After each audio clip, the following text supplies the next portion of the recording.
وظائف کرتے وقت واقعات بھی رونما ہوتے ہیں لوگوں کے ساتھ، کوئی چند واقعات ہمیں سنا دیں؟ دیکھیں، جب بندہ وظیفہ کرتا ہے نا، ایک تو ہوتی ہے اللہ تعالیٰ کی عبادت. آپ 5 وقت کی نماز پڑھو، قرآن پاک کی تلاوت کرو. لیکن جب وظیفہ کرتا ہے نا تو اس کی کچھ شرائط ہوتی ہے، ہوں، جیسے کہ آپ نے وقت کی پابندی کرنی ہے، اور صاف کپڑے پہنے. کئی لوگ وائٹ سوٹ پہنتے ہیں، خوشبو لگاتے ہیں، بالکل، وقت کا اہتمام کے ساتھ ساتھ اس کی تعداد بھی معین کرتے ہیں. ہوں، مجھے یاد ہے کہ جب میں نے شروع میں پڑھائیاں شروع کی تھیں وظائف سے متعلقہ، کیونکہ مجھے کچھ جنات دیکھنے کا بڑا شوق تھا. ہر بندے کی اپنی اپنی خواہش ہوتی ہے. میری خواہش تھی کہ غیر مرئی طاقتیں ہوتی بھی ہیں کہ نہیں، کیونکہ لوگوں کے بہت مائنڈ میں ہوتا ہے کہ جی جنات سے کام لیں، جنات اگر آپ کے پاس ہوں تو شاید آپ کے بڑے بڑے کام کر دیں. لیکن وہاں پہ بھول ہوتی ہے کہ ان سے کام لینے کے اور کیا طریقے ہوتے ہیں اور ان کو حکم کیسے لگاتے ہیں. ٹھیک ہے، تو وظیفہ کرتے وقت شروع کے دنوں میں تھی کہ یہ کہ جنات دیکھیں، لیکن وہ پھر جنات کی شکل میں اور بہت سی چیزوں کا اثر آنا شروع ہو گیا. ٹھیک اب ہے، میں جب سوتا تھا یا نیند میں جاتا تھا تو جنات میں مختلف جنات نظر آنا شروع ہو گئے. اب وہ آتے تھے، اچھا یہاں 3-4 چیزوں کی شکل میں تھے. ایک تو عورتوں کی شکل میں بھی آتے تھے اور مردوں کی شکل میں بھی آتے تھے. اوکے، اور وہ آ کے جو رات کو دکھاتے تھے یا ہوتا تھا وہ دن کو بھی وہی سین چلانا شروع کر دیتے تھے. میں حیران ہوتا تھا کہ یہ اب اس کو کنٹرول کیسے کروں. ٹھیک ہے، تو مشکل ہونا شروع ہو گئی، پرابلم ہونا شروع ہو گئی. تو بڑی کوشش کی کہ کسی طریقے سے ان سے جان چھوٹ جائے، کیونکہ اب جو چیز آپ رات کو دیکھ رہے وہ دن کو ہونے لگ جاتی ہے، اور پھر آپ چاہ کے بھی ان کو کنٹرول نہیں کر پاتے. تو یہ ایک بڑا مسئلہ بن گیا تھا.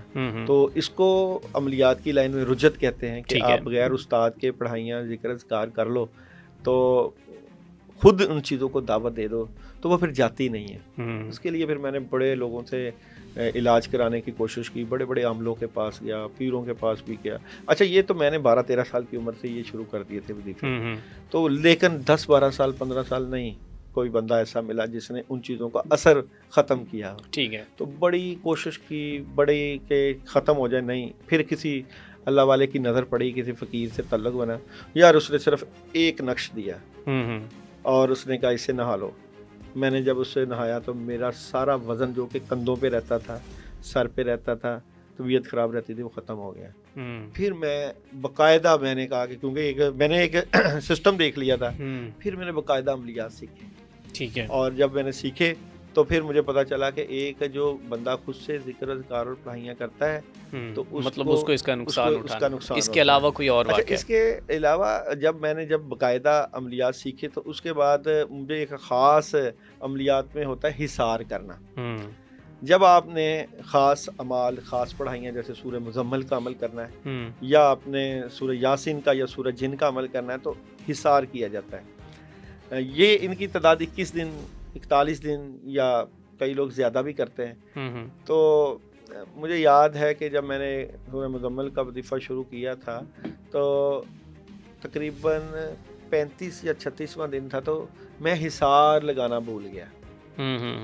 اب حصار ہوتا ہے کہ جہاں آپ بیٹھو گے نا تو وہاں پہ آپ آیت الکرسی، سورہ فلق، سورہ ناس یا اور جو کلام ہے نا وہ پڑھ کے نا تو اپنے ارد گرد گول دائرہ لگا لیتے ہو تاکہ جو جنات ہیں اس مخلوق کے پیچھے جو آتے ہیں وہ اٹیک نہ کریں. ٹھیک ہے، میں بھول گیا.